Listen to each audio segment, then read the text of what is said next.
नमस्कार मैत्रिणींनो, श्री स्वामी समर्थ. तर आज आपण बघणार आहोत फोर टक्स ब्लाऊज म्हणजे साधा ब्लाऊज.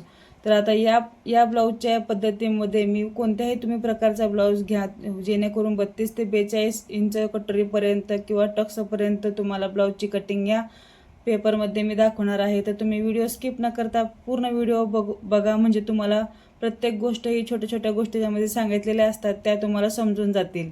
आणि जर तुम्हाला व्हिडिओ आवडला असेल तर लाईक करा आणि एक छोटंसं सबस्क्राईब तुम्ही करून ठेवा, म्हणजे तुम्हाला पुढचे व्हिडिओ बघायला येतील. तर आपल्याला इथे पहिल्यांदा घ्यायचं आहे उंची. मी इथे 14 इंच घेतलेली आहे, म्हणजे जी प्रॉपर उंची आहे ती 14 इंच. हे प्रॉपर मी माप घेतलेलं आहे. आपलं वाढीव माप हे मी पेपर कटिंगवर तुम्हाला दाखवणार आहे. तर त्यासाठी आपण आता व्हिडिओ बघायचा आहे. तर आता मी तुम्हाला समजावून सांगते की इथं आपली उंची घेतलेली आहे 14 इंच, कमर आहे 8.5 इंच, छाती आहे 10.5 इंच. 10.5 इंच म्हणजेच 42 इंचाचा आपला ब्लाऊज आहे फोर टक्सचा. यासाठी मी तर 10.5 इंच घेतलेला आहे, चौथा भाग काढून. बाहीची उंची आहे 4.5 इंच आणि दंडगीर आहे 7 इंच. पाठीमागचा गळा याच्यामध्ये मी लिहिलेला नाही, पाठीमागचा गळा आपल्या आवडीनुसार आपण ठेवू शकतो. तर इथे मी आता पहिल्यांदा घेत आहे, आपला गळ्याची उंची घेणार आहे. गळ्याचं माप 2.5 इंच ठेवणार आहे आणि शोल्डर हे ठेवणार आहे आपल्या आवडीनुसार 3 इंच ठेवणार आहे. कोणाकोणाला शोल्डर जास्त लागतं, कोणाकोणाला थोडंसं कमी लागतं. तुमच्या ब्लाऊजच्या अनुसार तुम्ही ते शोल्डर ठेवू शकता. आता इथे आपलं हे माप 2.5 इंच असेल तर हे पण 3 इंच आहे. हे सगळं सर्व मिळून आपलं झालं आहे इथे 5.5 इंच. तर आपल्याला 5.5 इंचच इथे टिक करून घ्यायची आहे. 5.5 इंचावरतीच अशा पद्धतीने मी इथे टिक करून घेत आहे 5.5चीच. आता इथे आपल्याला पट्टीच्या सहाय्याने किंवा तुमच्या सरळ रेषेच्या टेपच्या सहाय्याने इथे मी अशी छानशी अशी रेष ओढून घेणार आहे, जे आपण माप टाकलं होतं 5.5 इंचाचं त्याच्यावरती. आता इथे जे मी माप टाकलं होतं गळ्याचं, शोल्डर आणि मुंडा, इथे आपल्याला इथे मिळून जाणार आहे. त्यासाठी मी इथे टाकणार आहे 2.5 इंच आणि इथे टाकणार आहे 3 इंच, म्हणजे 2.5 आणि 3 आपलं झालेलं आहे 5.5 इंच. आता हे आणि हे मी जोडून घेणार आहे. गळ्याचं मापाची रेष एक आणि शोल्डरची रेष एक, अशा ओढून घ्यायचं आहे व्यवस्थित. अशा पद्धतीने आपला हा तयार झालेला आहे. आता आपण टाकणार आहोत उंची. तर उंची आपली 14 इंच आहे, त्याच्यामध्ये मी 1 इंच ॲड करणार आहे. तर 1 इंच ॲड केल्यानंतर आपली उंची आलेली आहे ही 15 इंच येणार आहे. तर 15 इंच ही बरोबर येण्यासाठी मी इथं पण अजून एकदा टेप टेकून इथं 15 इंचाचं टिक करून घेणार आहे. इथं टिक केल्यानंतर तुम्ही पाहू शकता, तर मी दाखवते तुम्हाला कॅमेऱ्यामध्ये, तुम्ही बघा. इथं पण मी एक रेष अशी ओढून घेणार आहे. एकदम छान असं सोप्या भाषेत मी तुम्हाला साधा ब्लाऊज कटिंग तुम्हाला दाखवणार आहे. आता ही माझी 42 इंच प्रॉपर कटिंग आहे. तुम्ही अशाच पद्धतीने 32 ते 42 पर्यंत सुद्धा तुम्ही कटिंग करू शकता. फक्त माप आपलं जे आहे त्याचा चौथा भाग टाकतो आपण, तो चौथा भागच आपला प्रॉपर नीट व्यवस्थित टाकायचा आहे. आणि बाकी शिलाई मार्जिंग ही तुम्ही कंपल्सरी सर्वांना वापरायची आहे, म्हणजे तुमचा ब्लाऊज कुठेही चुकणार नाही. फक्त आपल्याला त्याच्यामध्ये प्लस मायनस करत जायचं आहे, की जेणेकरून तुमचा आता 42 मी इंचाचं दाखवते तुम्हाला 42 इंचाचं दाखवते तुम्हाला. तर तुम्हाला त्याच्यामध्ये 40 इंचाचा असेल तर तुम्ही 10ची घडी करू शकता, किंवा 38चा असेल तर 9.5ची घडी करू शकता, 36चा असेल तर 9ची घडी करू शकता. तर आता आपल्याला इथं मी 10.5ची घडी करणार आहे, का तर माझा 42 इंच ब्लाऊजचं प्रॉपर माप आहे, त्याच्यामुळं मी आता हे टाकणार आहे. फक्त शिलाई मार्जिंग आणि आपली मेन जी शिलाई असते प्रॉपर टिचिंग ती तिथं व्यवस्थित आपल्याला माप टाकून घ्यायचं आहे. आता मी इथे 10.5ची घडीवर इथं टिक करणार आहे. आणि इथे आपल्याला आपल्या मर्जीनुसार, किंवा आपल्याला जर वाटत असेल की आपण थोडं सुधारणार आहे, काय करणार आहे, तर 1.5 इंच तर मी इथे शिलाई मार्जिन ठेवलेले आहे. तुम्ही 2 इंच सुद्धा ठेवू शकता. आता इथे आपला कमर घेर आहे 8.5 इंच, इथे मी 8.5 इंच टाकत आहे. आता लक्षात ठेवायचं आहे की आपलं 8.5 इंच हे प्रॉपर माप आहे कमरेचं, की चौथा भाग मी त्यातला काढलेला आहे. आणि हे आहे 10.5 इंच, हे पण प्रॉपर माप आहे. हे आणि हे माप आपल्याला चुकवायचं नाही आहे, की जेणेकरून आता 10.5ची घडी असेल तर तुम्ही त्याच्यामध्ये 10 इंच ॲड करून पुढचं घडी वापर, तसं नाही करायचं. 10.5 म्हणजे 10.5 टाकायचं आहे, 9.5 म्हणजे 9.5 टाकायचं आहे. तुमचं इथं 8.5 आला असेल किंवा 7.5 पण आहे, 7.5 इथं टाकायचं आहे आणि त्याच्यापुढे आपली शिलाई मार्जिन जी येईल ती टाकायची आहे. आता इथे मी आपलं प्रॉपर कमरेचं माप जे आहे, जे शिवून आपल्याला तयार रेडी होणार आहे, ते 8.5 इंच इथे मी टाकलेलं आहे. आता याच्या पुढे आपल्याला 2 इंच टक्स पॉईंटसाठी मी इथे घेणार आहे. आणि 1.5 इंच मी इथे शिलाई मार्जिन ठेवणार आहे.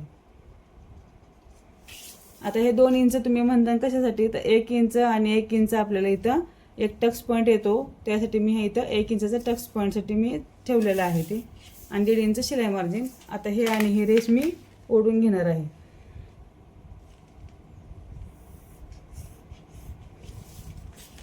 आता तुम्हाला दाखवते हे आणि हे. तर आपलं हे प्रॉपर माप हे आहे, आणि जे शिलाई मार्जिन ठेवलेलं आहे ते हे माप आहे. तुम्ही लक्षात घ्या पूर्ण. आता आपल्याला इथे गळ्याचा आकार द्यायचा आहे. तर गळ्याचा आकार देण्यासाठी मी इथे 1.5 इंचावरती मार्क करणार आहे अशा पद्धतीने, आणि इथे हलक्या हाताने आपल्याला इथं राऊंड शेप द्यायचा आहे. तुम्ही इथे गळा वाढवून सुद्धा घेऊ शकता किंवा एवढा सुद्धा ठेवू शकता. ही तुमच्या ब्लाऊजवरती अवलंबून आहे की तुमचा गळा तुम्हाला केवढा पाहिजे. आता इथे सुद्धा मी इथे 1.5 इंचावरती टेप ठेवणार आहे. 1.5 इंचावरती एक मी टिक करणार आहे की जेणेकरून मागील बाजू निघेल, आणि इथे 1 इंचावरती इथे टेप ठेवणार आहे. आता इथे आपल्याला मुंडा जो आहे आपला 5.5 आहे, तर त्याच्या निम्म होते आपलं 2.25 इंच. तर इथे 2.25 इंचावरती मी याचा मध्य काढून घेतलेला आहे, आणि इथंच वरती मी अर्धा इंच हे माप घेणार आहे की जेणेकरून आपल्याला बाहेरच्या मुंड्याचं माप निघणार आहे. आता इथे आपल्याला हलक्या हाताने ह्याला राऊंड शेप द्यायचा आहे. आता आतील जो बाजू आहे 2.25 इंच, त्याला मी इथे असा गोल आकार देत आहे, आणि इथे बाहेरील बाजूला आपल्या मुंड्याचा इथे एक आकार देणार आहे. हा झाला आपला अर्धा इंचचा इथला पॉईंट. लाईट गेलेली आहे तरी पण दिसत आहे, तरी पण मी कंटिन्यू ठेवते. तुम्ही नीट प्लीज बघा, हा व्हिडिओ तुमच्यासाठीच आहे आणि दिसतोय म्हणून मी पण परत पुढे कंटिन्यू ठेवणार आहे. आता इथे माझी कंबर आहे 8.5 इंच, तर याचा निम्मा भाग आपला आहे 4.5 इंच. तर इथं 4.25 इंचावरती मी इथं मार्क करून घेणार आहे. जर तुम्हाला हे नाही समजलं तर आपल्याला शोल्डरचा मध्य काढायचा आहे. शोल्डरचा मध्य आहे 1.5 इंच, आणि इथं सरळ रेष आपल्याला इथे हे बघा, कमरेचा आणि शोल्डरचा मध्य जरी काढला तरी आपल्याला बरोबर सरळ रेषेमध्येच आपला येतोय. तर अशा प्रकारे आपल्याला हे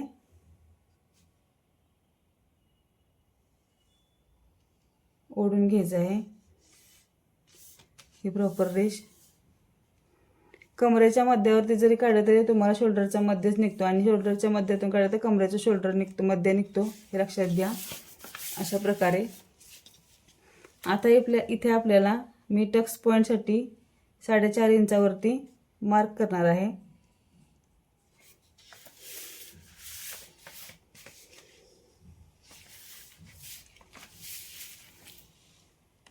आणि इथून सुद्धा मी घेणार आहे क्रॉसमध्ये. इथून आपल्याला मुंड्यापासून 1.5 इंचापर्यंत घ्यायचं आहे मार्क केलेलं. तिथून आपल्याला इथे जॉईंट करायचं आहे. हे बघा, अशा पद्धतीने ते मी जॉईंट करून घेतलेलं आहे. आणि याचा मध्य आपल्याला घ्यायचा आहे 9.5चा मध्य इथे आहे 4.25 इंच. हे पण इथे जोडून घ्यायचं आहे आपल्याला. इथून वरती आपल्याला 3 इंचावरती घ्यायचं आहे. अशा प्रकारे आता इथून आपल्याला इथे 1 इंच घ्यायचं आहे, इथे सुद्धा 1 इंच घ्यायचं आहे, आणि इथे सुद्धा 1 इंच घ्यायचं आहे. आणि हे जे आहे ते 1-1 इंचाचा इथे पॉईंट काढायचा आहे आपल्याला. हे बघा, अशा पद्धतीने.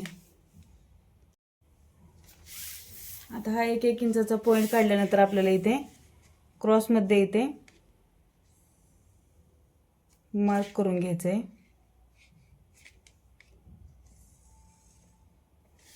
अशा पद्धतीने हे 4 टक्स ब्लाऊजचा 1 टक्स झाला. इथे सुद्धा आपल्याला 1.5 इंचाचा इथे घ्यायचा आहे 2-2 रेषा. हा सुद्धा टक्स पॉईंट.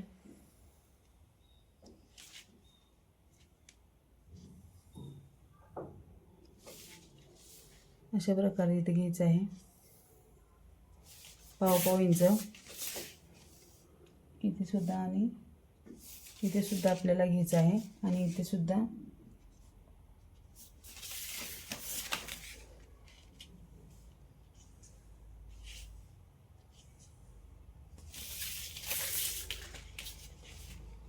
पाव इंच म्हणजे टेपच्या आपल्या 2 रेषा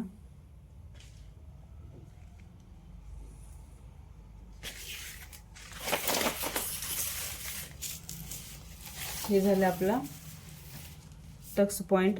इथे 1 इंचपर्यंतच घ्यायचं आहे आपल्याला इथे सुद्धा आणि हे इथे टोक आलं पाहिजे आपलं. अशा पद्धतीने आपले हे 4 टक्स ब्लाऊजची कटिंग आहे. आता इथे आपल्याला बाहीचं माप काढायचं आहे. जरी इथे नाही समजलं तरी मी बाहीचा व्हिडिओ अपलोड केलेला आहे, तो तुम्ही बघू शकता. आता बाही आहे आपली 4.5 इंच, तर त्याच्यामध्ये मी 1 इंच ॲड करणार आहे. 5.5 इंच 5.5 इंच बरोबर टाकून घेणार आहे इथे माप. मी अशी रेष ओढून घेणार आहे. आता इथे आपल्याला 3.5 इंचावरती खाली मुंड्यासाठी सारखं उतरायचं आहे, जेणेकरून आपल्याला इथून आकार द्यायचा आहे बाहीचा. आता आपल्याला इथे छातीच्या मापावरूनच बाहीचं माप काढायचं आहे. आता छातीचं माप आपलं आहे 10.5 इंच, तर इथे सुद्धा मी 10.5 इंचच काढणार आहे.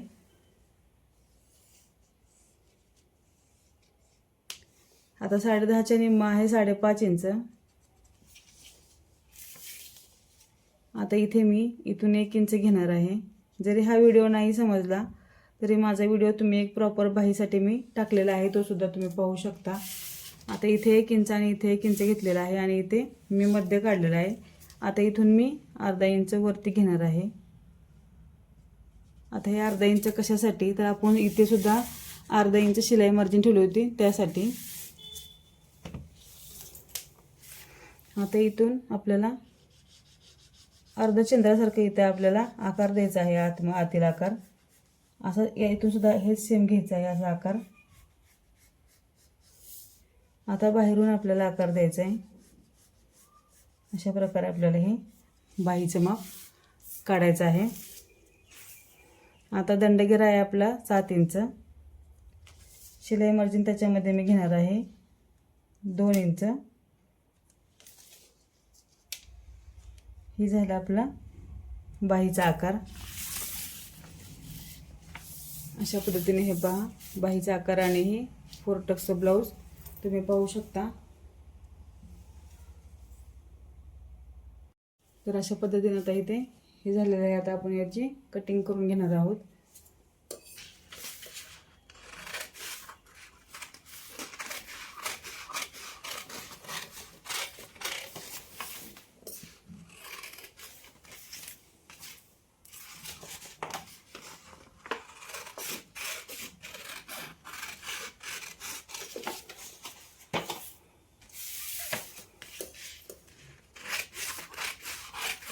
आता याच्यामध्ये आपल्याला पाठीचा भाग सुद्धा काढायचा आहे. पाठीमागच्या साईडला आपला पाठीचा भाग निघणार आहे. मी बंद बाजू आपल्या बाजूने ठेवली होती ना, तर त्याच्यामध्ये पाठीमागचा भाग सुद्धा याच्यामध्ये निघून जातो.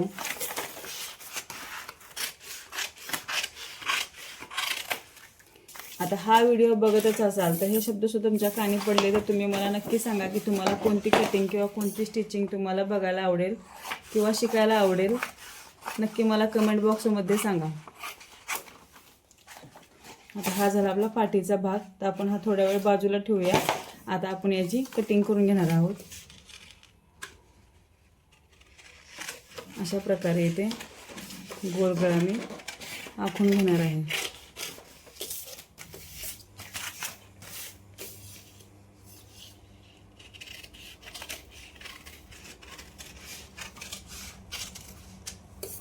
ही झाला आपला साधा 4 टक्स ब्लाऊजची पेपर कटिंग झालेली आहे. आता आपल्याला पाठीमागच्या भागाची गोलगळा आकाराची कटिंग करायची आहे आणि पार्ट सुद्धा काढायचा आहे त्याच्यामध्ये.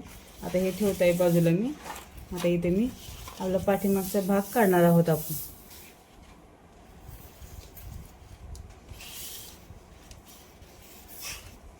आता इथे मी 2.5 इंचचा गळा घेणार आहे आणि आता इथे 10 इंच गळा मी ठेवणार आहे माझ्यासाठी. तुमच्या आवडीनुसार तुम्ही गळ्याची उंची ठेवू शकता.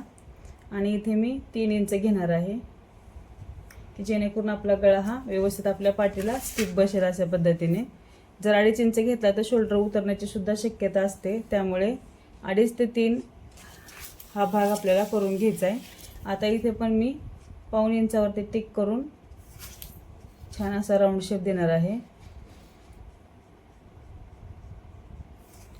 हे बघा, तुम्ही पाहू शकता. आता आपल्याला कमरेचं माप इथे टाकून घ्यायचं आहे. तर कमरेचं माप आहे आपलं 8.5 इंच आणि आपलं 1 इंच मी मागील टक्सासाठी घेणार आहे आणि 1.5 इंच शिलाई मार्जिन ठेवणार आहे. अशा पद्धतीने 2.5 इंच इथे ॲड केलेलं आहे मी. आणि इथे आपल्याला इथे क्रॉस असं जोडून घ्यायचं आहे की आपल्याला फिटिंग करताना कमी जास्त होऊ नये यासाठी आपल्याला हे कट करून घ्यायचं आहे. आता हा राऊंड शेप मी कट करून घेणार आहे. बऱ्याच जणांचा प्रॉब्लेम असतो की पाठीमागचा गळा हा छान गरगरीत येत नाही. तर तुम्ही अशा पद्धतीने पाठीमागच्या गळ्याची कटिंग करून बघा. खूप छान तुमच्या पाठीला गळा बसणार आहे. हा तुम्ही पाहू शकता, मी दाखवते. जर बरोबर 2.5 ते 2.5 घेतलं तर गळ्याचा व्यवस्थित आकार येत नाही आणि व्यवस्थित छान पाठीला आपल्या दिसत नाही. यासाठी अशा पद्धतीने तुम्ही कटिंग करून पहा, म्हणजे तुम्हाला व्यवस्थित ब्लाऊज बसेल. तर धन्यवाद. कशी वाटली आपल्याला पेपर कटिंग 4 टक्सची ते तुम्ही नक्की मला कमेंटमध्ये सांगा. समजलं नसेल तरी मला कमेंट बॉक्समध्ये तुमचे प्रश्न लिहा, मी त्याचे उत्तर नक्कीच तुम्हाला देण्याचा प्रयत्न करेन. व्हिडिओ आवडला असेल तर सबस्क्राईब करा, चॅनलला लाईक करा. धन्यवाद.